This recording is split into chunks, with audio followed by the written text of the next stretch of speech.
Great talent wins games. Great stories win hearts.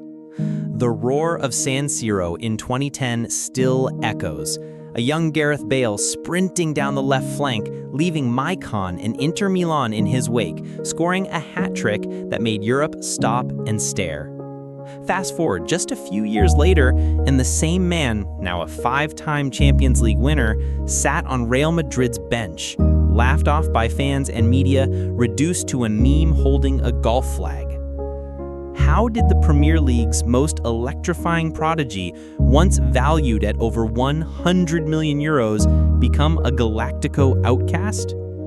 At his peak, Gareth Bale was unstoppable, a force of nature who could turn a game on his head with one burst of pace, one thunderous strike, one moment of genius. In the Premier League, he transformed from a struggling left-back into a winged destroyer, carrying Tottenham to nights they had never dreamed of on the European stage. His performances drew comparisons with Ryan Giggs, yet his power, speed, and goals made him something entirely unique.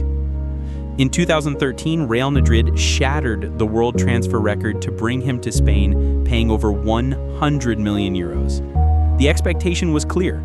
Bale was to become the heir to Cristiano Ronaldo, the next Galactico to define an era. And for a while, he lived up to the billing, scoring in Champions League finals, delivering iconic goals, writing his name into the most prestigious chapters of football history. But here lies the paradox.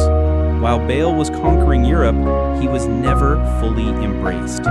In Madrid, despite trophies and unforgettable moments, he became a scapegoat. His love for golf was mocked, his injuries questioned, and his commitment doubted. How could a man who delivered so much be cast aside so easily? This is not just a football story. It's the tale of raw talent, dazzling heights, and the crushing weight of expectation.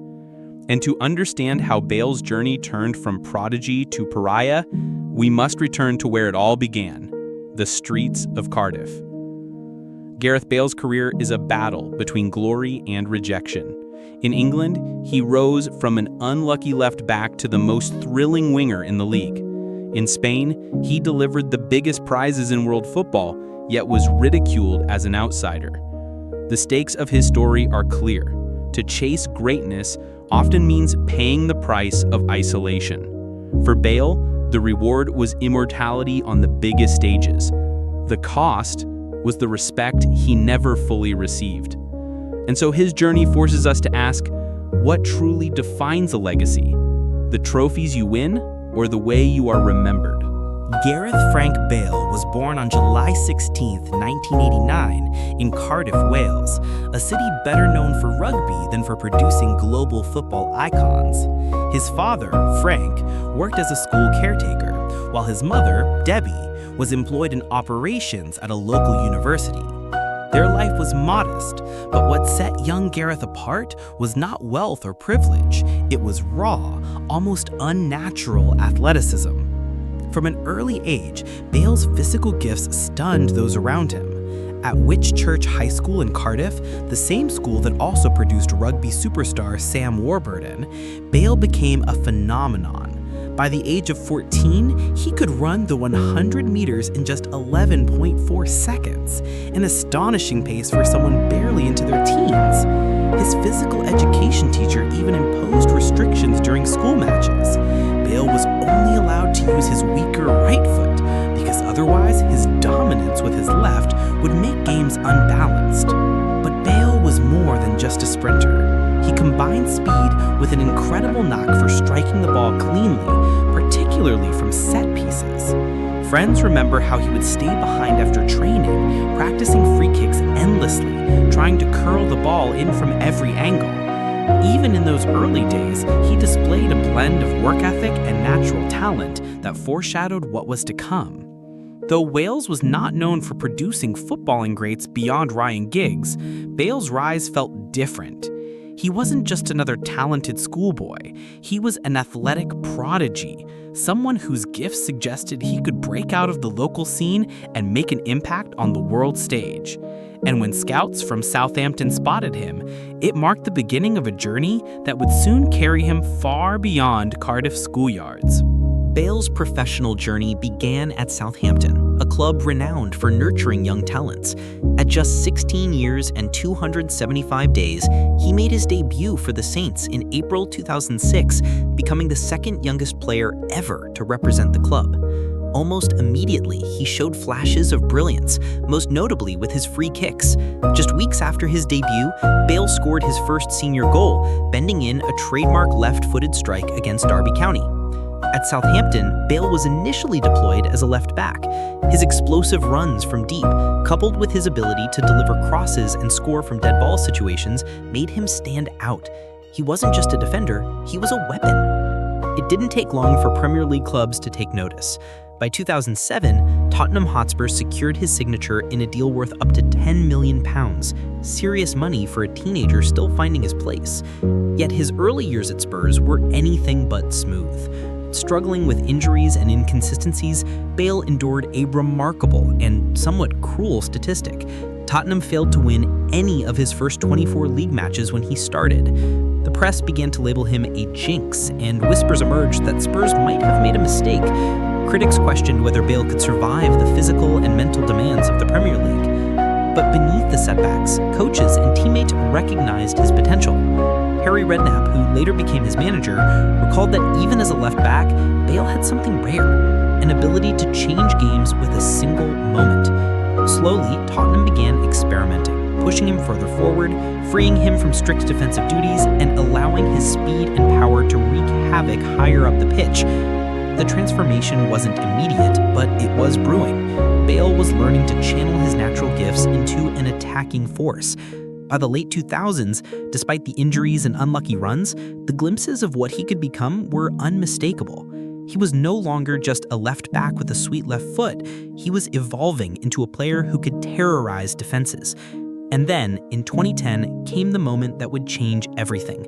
A Champions League night at the San Siro against the reigning European champions would turn Gareth Bale from a talented prospect into a global superstar. The night of October 20, 2010, in Milan, would forever alter the trajectory of Gareth Bale's career. Tottenham Hotspur, in their first Champions League campaign, found themselves humiliated at halftime, trailing 4-0 against the reigning European champions Inter Milan.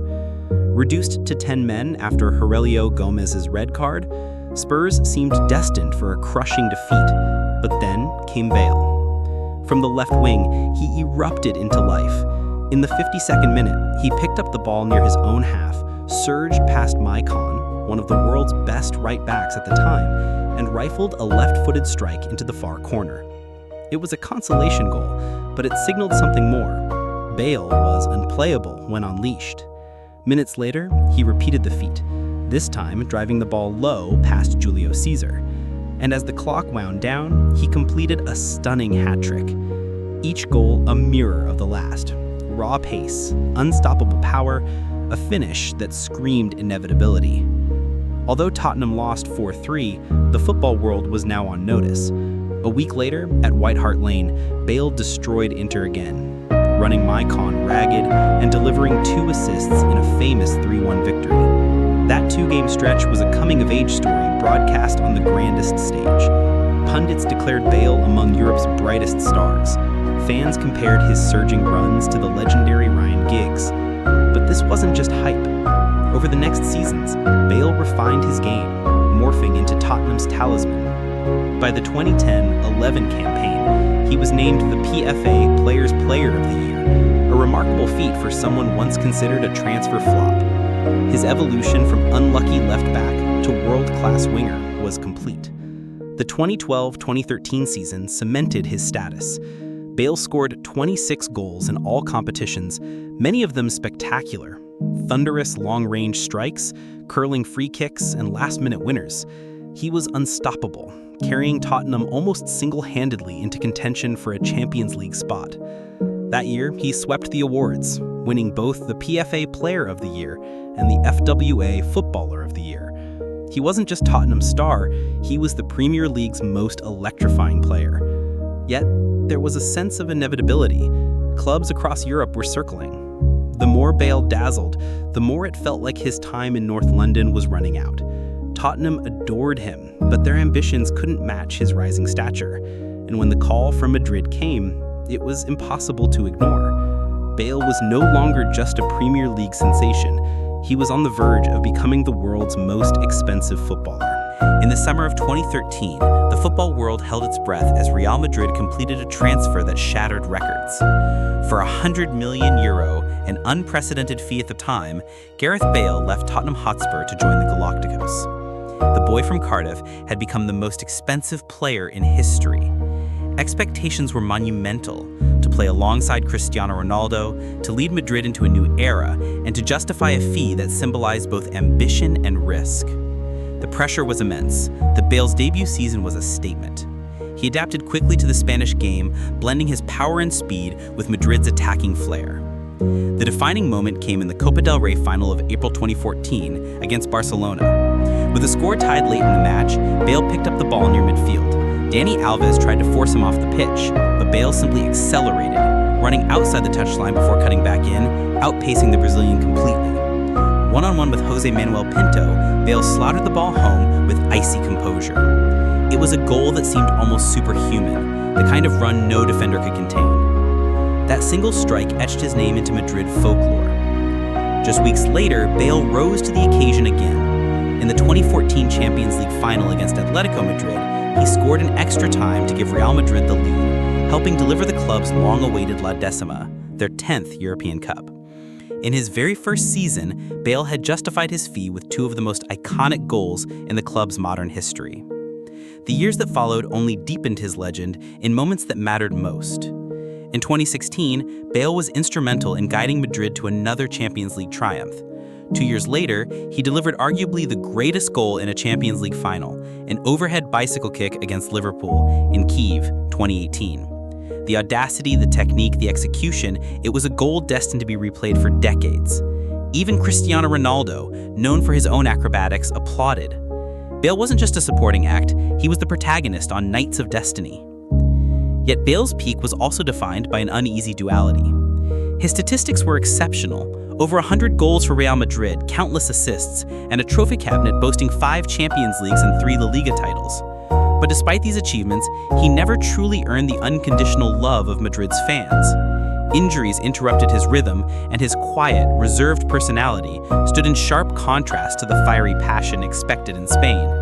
Where Ronaldo thrived on the Bernabeu's demands, Bale often seemed detached, focused on doing his job, rather than courting adoration.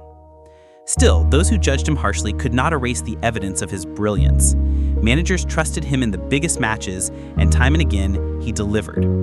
Few players in history have been as decisive on the grandest stage as Gareth Bale. But beneath the surface, cracks were beginning to show. Each injury, each missed stretch of games, each whisper from the Spanish media about his commitment chipped away at his status. For all the goals and the glory, the narrative around Bale started to shift. He was no longer seen as the record-breaking savior, but as a player whose body betrayed him, whose focus drifted elsewhere. And so, while Gareth Bale was reaching the summit of football's mountain, the seeds of his decline were already being sown. He had conquered Europe with unforgettable goals and record-breaking triumphs. Yet in the eyes of Madrid, he was never enough, and soon, the fall from glory would be as dramatic as the rise.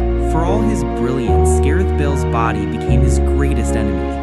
Hamstring tears, calf strains, ankle injuries, each season seemed to bring a new setback. What should have been his prime years at Real Madrid often turned into months of recovery, disrupting his rhythm and frustrating both fans and managers. The Spanish media, notorious for their scrutiny, turned Bale into a target. Headlines accused him of lacking commitment, of caring more about golf than football. His quiet demeanor, which in England was seen as humility, was in Madrid portrayed as detachment. He rarely gave interviews, rarely engaged with the press, and never learned fluent Spanish, fueling the perception that he was an outsider who never wanted to fully belong. The tension with manager Zinedine Zidane amplified the drama. Zidane, who valued team chemistry and intensity, grew tired of Bale's inconsistency. At times, Bale was dropped from the squad entirely, even for crucial matches. The image of a world record signing sitting idle on the bench while Madrid chased trophies became a symbol of dysfunction. Perhaps the most infamous moment came in November 2019. After helping Wales qualify for Euro 2020, Bale celebrated with a flag that read, "Wales, Golf, Madrid," in that order. It was meant as a joke among teammates, but in Spain, it was interpreted as betrayal. Fans booed him mercilessly at the Bernabeu, jeering every touch. The narrative of Bale as a mercenary who cared little for the club was now cemented. And yet when he played, he often still delivered. Goals against Liverpool, decisive contributions in Champions League campaigns. His talent never disappeared, but the bond between Bale and Madrid was broken. He had become, in many ways, a prisoner of his own success. Too talented to discard, too expensive to sell, and too alienated to truly flourish. In 2020, a loan move back to Tottenham seemed like a chance for redemption, a homecoming to the club where his legend was born. But injuries persisted, and although flashes of brilliance remained, he could not recapture the unstoppable force of his Spurs prime. It was clear that this was no longer the same Bale who terrorized defenses a decade earlier. The decline was not only physical, it was emotional. Once the symbol of ambition and flair, Bale now embodied a cautionary tale. How quickly adoration can turn into disdain, how a hero can become an outcast, not because of failure on the pitch, but because of perception off it. Yet even in these dark chapters, there was one constant. For Wales, Gareth Bale was untouchable. While Madrid fans whistled, an entire nation worshipped him as their greatest ever. When the dust settles, Gareth Bale's legacy is not defined by the boos of Madrid or the whispers of critics. It is written in the trophies he lifted and the pride he brought to a small nation. For Tottenham, he remains one of the most electrifying players ever to wear their shirt, a winger who carried the club to heights it had rarely touched. His solo runs and long-range goals are etched forever in Premier League history.